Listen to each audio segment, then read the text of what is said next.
My parents inherited millions, betrayed me, and gave everything to my reckless brother until their greed and lies finally came crashing down. I am a 26-year-old woman, and if you had asked me about my family 5 years ago, I would have said we were close. We were not perfect, but my parents always emphasized hard work, loyalty, and the importance of sticking together through thick and thin. They were not rich, far from it, but they worked hard to give my younger brother and me a decent life. All of that changed when my parents inherited a fortune. It was life-changing money, and what happened next destroyed my relationship with them. Honestly, I still cannot believe it unfolded the way it did. We grew up in a small blue-collar town. My dad worked in construction, and my mom did bookkeeping for local businesses. They always talked about how they were building something better for us. My brother, Jake, who is 3 years younger than me, and I were not spoiled, but we did not go without. My parents taught me to save every penny I could, and made sure I understood the value of hard work. Jake was the golden child growing up. Do not get me wrong, I love my brother, but he was not exactly the most responsible person. He dropped out of college after 1 semester, bounced between part-time jobs, and mostly lived with my parents into his mid-20s. They doted on him, always making excuses, saying he was just finding his way. Things changed for me after I graduated high school. I got a scholarship, moved out, and worked my way through college. I did not ask for much help because I knew they did not have the money. I would visit home when I could, but I mostly kept my head down, working 2 jobs to pay for rent and groceries. It was not easy, but I was proud of what I accomplished. I thought my parents were too, at least that is what they said. Then, out of nowhere, my parents inherited millions. They had a distant relative, someone we barely knew, who passed away and left them everything. Apparently, this relative had invested well and lived frugally, so by the time they passed, they had a fortune to pass on. My parents had always struggled financially, so this was completely out of the blue. We were all shocked, but at first I was happy for them. They finally had the stability they deserved, and I figured they would use it wisely. That is not what happened. Almost overnight, their attitude changed. It started small. They stopped picking up my calls as often, and when I did visit, they would make offhand comments like, "You're so independent now, you don't need us." I thought I was imagining things, until one day, Jake showed up at my apartment driving a brand new luxury car. I did not even know he had gotten his driver's license back. He had lost it a year ago after a DUI. When I asked about it, he shrugged and said, "Mom and Dad thought I needed it to get my life on track." It did not stop there. Jake started posting pictures of lavish vacations on Instagram. Paris, the Maldives, Hawaii. Meanwhile, I was working overtime just to make rent on my tiny apartment. When I asked my parents about it, they would dodge the question or say things like, "We're just helping him out for now." It felt like every time I visited them, Jake had something new. A fancy watch, a down payment on a condo, even a personal trainer. They started treating him like a prince while I got nothing but excuses and vague reassurances. The real kicker came when I found out they had been holding family meetings about managing the estate and had not even told me. I only found out because I stopped by unannounced one afternoon and overheard them talking about it. When I asked why I was not included, my mom just said, "It's complicated." My dad added, "It's not your business. You didn't earn this money." I was stunned. Not only was I being excluded, but they were acting like Jake had somehow earned his way into their favor despite years of being unreliable and, frankly, entitled. The favoritism kept escalating. They started openly comparing me to Jake, saying things like, "If you were more like your brother, you wouldn't be struggling so much." One day, I overheard them talking to a family friend, saying I was a disappointment because I had not lived up to their expectations. That hurt more than I can put into words.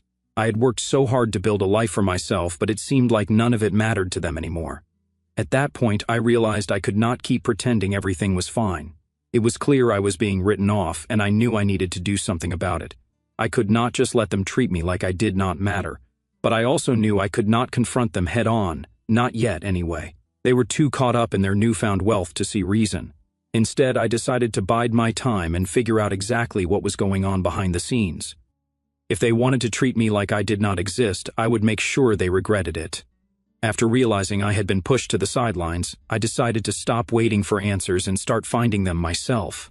If my parents were not going to include me in discussions about the inheritance, I would figure out what was going on without their help. I did not have much to go on at first, but I knew one thing: my parents were not exactly financial geniuses. This was not just a gut feeling. It was based on years of seeing them live paycheck to paycheck and struggle to manage even small sums of money. I had a hunch they were in over their heads. The first step was figuring out the basics of the inheritance. I did not have access to every detail, but I remembered overhearing that the fortune came with certain stipulations. I started digging through public records to see if I could find anything. It did not take long to discover that the estate was massive, but it was not just a pile of cash sitting in a bank account. It included properties, investments, and trust funds, all of which required ongoing management. There were also significant estate taxes involved, something my parents did not seem to have accounted for. The more I looked, the more cracks I found. It seemed like my parents were ignoring critical legal and financial steps to maintain the inheritance. They were spending money like it was endless, but they had not paid all the taxes owed on the estate. Worse, they had started borrowing against the assets to fund their extravagant lifestyle. It did not take a financial expert to see that they were digging themselves into a hole. I knew I needed professional advice, so I quietly consulted a lawyer. I was careful to keep this under wraps. I did not want my parents or brother to catch wind of what I was doing. The lawyer confirmed what I suspected. The will had specific conditions that my parents were required to meet to keep the inheritance. For example, they were supposed to allocate a portion of the funds to charitable causes, but as far as I could tell, they had not done anything of the sort. Violating those conditions could jeopardize their entire claim to the fortune. Armed with this information, I decided to test the waters one last time. I visited my parents and tried to have a straightforward conversation about their treatment of me and their financial choices. It did not go well. They brushed me off, saying I did not understand the complexities of their situation. My mom even laughed and said I was being jealous of Jake's success. That stung, but I held my ground and warned them about the risks of their reckless spending. They dismissed me outright, acting like I was making things up to cause trouble. It was during this visit that I realized Jake was actively encouraging them to shut me out. He had made himself indispensable to them, acting as their unofficial financial advisor, even though he had zero qualifications. He was also pushing them to update their will to cut me out entirely, claiming it was only fair since I was ungrateful. That was a new low, even for him. That is when I decided I needed more than just knowledge. I needed evidence. My parents had always been careless about paperwork, and I knew they kept important documents in a filing cabinet in the spare bedroom. The next time I visited, I made an excuse to stay late and managed to take photos of anything that seemed relevant: bank statements, investment reports, and even a copy of the will. It was all there, left unsecured and unorganized. It was almost too easy. Around this time, an unexpected ally came into the picture. My aunt, my dad's sister, reached out to me. She had noticed the changes in my parents' behavior and was not happy about how they were treating me. She did not want to get directly involved but gave me valuable information, including details about the charitable stipulations in the will. She also hinted that my parents' reckless spending was starting to raise eyebrows among other relatives. That is when I decided to stir the pot a little. I started planting seeds of doubt among extended family members. I would casually mention how much my parents were spending or bring up the conditions of the will in passing. It did not take long for rumors to start spreading. Whispers about their financial recklessness began circulating in the community, adding pressure to their already shaky situation. Jake, of course, was not helping matters. During a drunken conversation at a family gathering, he let slip that my parents had taken out a massive loan against one of the properties they had inherited. He was bragging about how they were leveraging their assets, like he was some kind of financial genius, but all it did was confirm that they were living way beyond their means. Then came the breakthrough I was waiting for. While going through the documents I had collected, I found undeniable proof that my parents had not fulfilled key obligations outlined in the will. They were skating on thin ice legally, and it was only a matter of time before it all caught up to them. I decided to speed up the process by filing an anonymous report, prompting an audit of their finances. The fallout was immediate. My parents went into full panic mode as soon as they realized they were under scrutiny. They tried to act like everything was fine, but it was clear they were scrambling. The cracks in their facade were growing, and I knew it was only a matter of time before their house of cards came crashing down. The financial audit triggered by my anonymous report hit my parents harder than I expected. Within weeks, they were contacted by tax officials about discrepancies in their filings. It turned out they had not paid nearly enough estate taxes and had misrepresented the value of several inherited assets. The audit uncovered fines, back taxes, and penalties that added up to hundreds of thousands of dollars. For a while, they tried to keep the situation quiet, but it did not take long for word to get out. My parents were not exactly subtle with their spending, and people in the community noticed when the flashy vacations and luxury purchases suddenly stopped. Jake was the first to react. He stormed into my apartment one night, furious, accusing me of sabotaging the family. He claimed that the audit and all the trouble they were facing were my fault, though he could not provide any proof. I barely said a word during his rant. It was not worth arguing. His entitlement was on full display as he shouted about how I had ruined their lives, conveniently ignoring the fact that their mess was entirely self-inflicted. A few days later, I got an email from my parents. It was short and to the point. They were cutting me out of their lives for being toxic. They accused me of turning the family against them and made it clear they wanted nothing to do with me. Honestly, I was not surprised. If anything, it made my next steps easier. Without the pretense of a relationship, I could move forward without worrying about how they would react. I filed a formal legal challenge to the inheritance, using the evidence I had gathered to prove they had violated key conditions of the will. The lawyer I consulted had warned me it would be a long process, but I was ready for it. The case was solid. My parents had ignored the charitable stipulations in the will and had mismanaged the estate so badly that it was at risk of collapsing entirely. The lawyer also mentioned that if my challenge succeeded, the inheritance could be redistributed, or even taken away from my parents altogether. As the legal proceedings began, the situation spiraled further out of control for my parents. Their financial troubles became a topic of gossip in the community, and local news outlets picked up on the story. A particularly damning article highlighted their reckless spending and unpaid debts, making them the subject of public ridicule. They tried to downplay the situation, but the damage was done. People who had once admired their sudden wealth now saw them as irresponsible and greedy. Desperation set in quickly. My parents started selling off assets to pay the mounting fines and legal fees. The car they had bought for Jake was the first to go, followed by one of the properties they had inherited. It was not enough. The more they sold, the more people noticed, and their reputation continued to crumble. Extended family members who had initially supported them began distancing themselves, realizing how badly they had mismanaged the inheritance. Jake, meanwhile, was in free fall without financial support from my parents. His lavish lifestyle came to an abrupt end. He lost his condo when he could not afford the mortgage, and his social media posts shifted from exotic vacations to vague complaints about fake people and jealous haters. It was clear he was not handling the situation well, but I was not about to step in and help. He had made his choices, just like my parents had.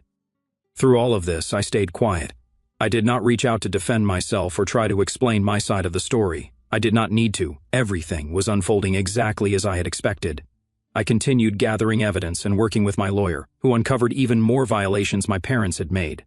For example, they had failed to report rental income from one of the properties they had inherited, which added another layer of legal trouble to their already massive pile of problems. Then, out of nowhere, my parents reached out to me. It was not an apology exactly, more like an attempt to fix the relationship. They claimed they missed me and wanted to start over, but it was clear they were only reaching out because they needed help.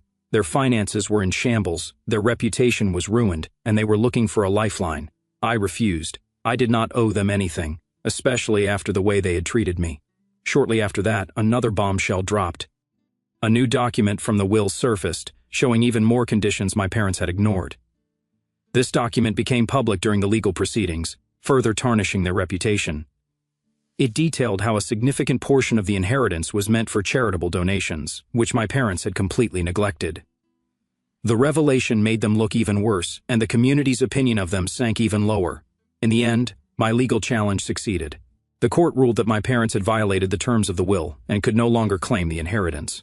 The remaining assets were frozen and would be redistributed according to the original stipulations. My parents were left with almost nothing. Jake, who had been so eager to cut me out of their lives, was now facing the same reality: no money, no support, and no way to maintain his previous lifestyle. I did not celebrate the victory publicly. There was no need. Watching them face the consequences of their actions was enough. For the first time in years, I felt like I had control over my life again, free from their manipulation and toxicity. The court ruling marked the end of my parents' claim to the inheritance. The judge determined they had violated multiple conditions outlined in the will, including their failure to allocate funds to charity and their reckless financial mismanagement. Their behavior left no room for leniency. With the ruling, the remaining assets were redistributed among other family members and the specified charities. My parents were left with almost nothing aside from the debts they had accumulated trying to maintain their lifestyle. Jake's reaction was immediate and dramatic. He cut ties with my parents, blaming them entirely for losing everything. He told anyone who would listen that they had ruined his life by mismanaging the fortune. It was ironic, considering how much he had benefited from their poor decisions. But now that the money was gone, so was his loyalty. He moved out of their house and stopped speaking to them altogether.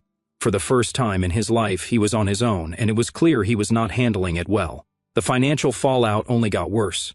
Unable to pay their debts or fines, my parents declared bankruptcy. They had to sell their remaining possessions, including their home.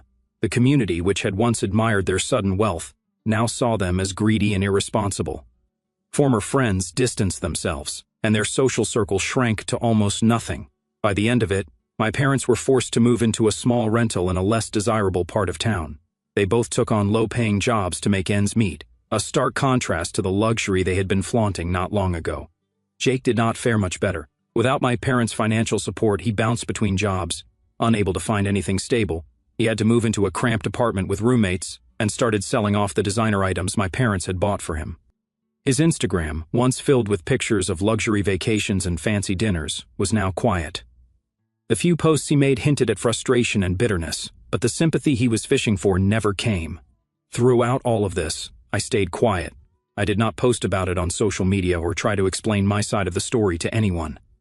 The truth was out there, and I did not feel the need to defend myself. Still, I could not help but feel a sense of relief as everything settled. For the first time in years, I was not carrying the weight of their toxicity. I had done what I needed to do, and now I could finally focus on myself. One day, I received a message from a distant cousin. She thanked me for exposing the truth about my parents and shared her own experience of being mistreated by them. It was comforting to know I was not alone in what I had gone through. She mentioned that the redistribution of the inheritance had allowed her to pay off medical bills that had been weighing on her for years. It felt good to know that the money was finally being used in a way that made a real difference. As for my parents, their attempts to reconcile continued. They sent a letter claiming they wanted to start fresh and rebuild our relationship. It was filled with apologies, but none of them felt genuine. They did not mention the years of favoritism or the way they had completely disregarded me. It was clear they were only reaching out because they had nothing left. I did not respond. I was not interested in reopening that door, especially not after everything they had put me through. Instead, I focused on my own future. My share of the inheritance was not massive, but it was enough to give me a fresh start. I used it to buy a modest home and invest in a small business I had always dreamed of starting. For the first time, I felt financially secure. I did not have to worry about making rent or working myself to the bone just to stay afloat. It was not just about the money. It was about having the freedom to live life on my terms. In the months that followed, I reflected a lot on everything that had happened. I thought about the lessons my parents had taught me growing up, the importance of hard work, self-reliance, and loyalty, and how they had abandoned those values the moment money entered the picture. Their betrayal hurt, but it also showed me the importance of standing up for myself and refusing to accept less than I deserved. Now I am building a life without the shadow of my parents' betrayal hanging over me. I have strengthened my relationships with extended family members who supported me, and I have even started making new friends in my community. My business is thriving, and I have found a sense of peace I did not think was possible a year ago. As for my parents and Jake, I do not know what their future holds, and I am okay with that. They made their choices, and now they are living with the consequences. I do not feel the need to gloat or dwell on their downfall. Knowing that they can no longer enjoy unearned wealth is enough for me. At the end of the day, I am proud of the person I have become. I've learned that sometimes walking away is the best thing you can do for yourself. I will always value the lessons I have learned, but I am leaving the toxicity behind. Life is too short to waste on people who do not value you, and I am finally free to focus on the things that truly matter. With everything that happened over the past few years, I was not sure I would ever feel a sense of closure. But now, I can confidently say I have moved on from the chaos my parents and brother created. I no longer carry anger toward them. It has been replaced by something quieter, something like indifference. They are not part of my life anymore, and I have made peace with that. After the dust settled, I started reconnecting with extended family members who had their own stories of being mistreated by my parents. A few cousins reached out, sharing how they had felt excluded or ignored during my parents' rich phase. It was a bittersweet realization that I was not alone in how I had been treated. Together, we have built stronger bonds, finding comfort in knowing we were not the problem. As for my parents, their situation went from bad to worse. They could not afford to stay in the city, so they relocated to a small town a few hours away. From what I have heard, they live in near total obscurity now in a tiny apartment with barely enough to get by. The few friends they still had cut ties after the media backlash, leaving them socially isolated. The blame game between them has not stopped, and their marriage seems to be hanging by a thread. Jake did not fare much better. The weight of our family's ruined reputation seemed to follow him everywhere. Eventually, he moved abroad, hoping for a fresh start where no one knew about the mess he had left behind. But running from your problems does not solve them. He is struggling to find steady work and has burned through whatever savings he managed to take with him. The lifestyle he was used to is long gone, and I have heard through the grapevine that he has become increasingly bitter about how things turned out.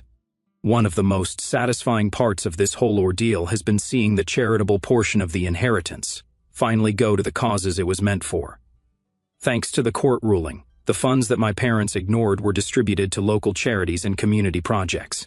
Seeing those organizations thrive, whether it is a shelter expanding its services or a scholarship fund helping students, has been a reminder of how wealth can be used for good when handled responsibly.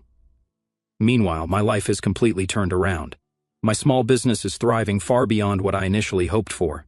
I have been able to expand my services, hire a small team, and even start giving back to the community. It is not just about the financial stability. I have built something I am proud of, something that reflects my values and hard work. For the first time in years, I feel secure and accomplished. On a personal note, I have also started dating someone who truly values resilience and independence. They have been incredibly supportive, and it is refreshing to be with someone who understands what I have been through without trying to fix or change me.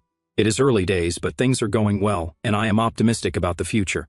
My parents have not stopped trying to reach out, though their attempts have become more desperate. Recently, they sent a handwritten letter begging for forgiveness and asking for help. The tone was manipulative, filled with guilt-tripping and veiled accusations. They claimed they had done their best and blamed the situation on circumstances beyond their control. I did not respond. I saw it for what it was, another attempt to reel me back into their drama. I have worked too hard to build a life free from their toxicity to let them drag me down again. In contrast, the community I have built around me now is one of support and understanding. I have made new friends, joined local groups, and found people who genuinely care about me. It is a stark difference from the relationships I had with my parents and brother, where everything felt like a transaction. These connections fill the void that their absence might have left, and I am grateful for them every day. Jake, however, has not let go of his bitterness. He recently posted a long-winded rant on social media, blaming me for the family's downfall. The post was filled with exaggerated claims and outright lies, but it did not gain much traction. The few comments it received were unsympathetic, with some even calling him out for his entitlement. It was clear he was trying to garner pity, but no one was buying it. Reflecting on everything, I have realized how much I have rediscovered about myself. The lessons my parents claimed to value, hard work, fairness, and self-reliance, are the same ones they abandoned the moment money came into the picture. But they are also the values I have held on to, and they have guided me through this entire journey. In some ways, their betrayal forced me to become stronger and more self-assured than I ever thought possible. The legal case surrounding the inheritance is now officially closed. With my parents losing all avenues for appeal, there is nothing left for them to fight over. The remaining funds have been allocated as intended, and I have decided to donate a portion of my share to causes I care about. It feels like the right way to honor the original intent of the will and create a legacy my parents never could. Looking back, I acknowledge the pain of their betrayal, but I also see the strength it gave me. It taught me to set boundaries, stand up for myself, and recognize my own worth. I am no longer defined by their actions or the toxic family dynamics I grew up with. Today, my life is peaceful, fulfilling, and entirely my own. I have closed the chapter on that part of my life, and I am moving forward with clarity and purpose. The past may have shaped me, but it does not define me.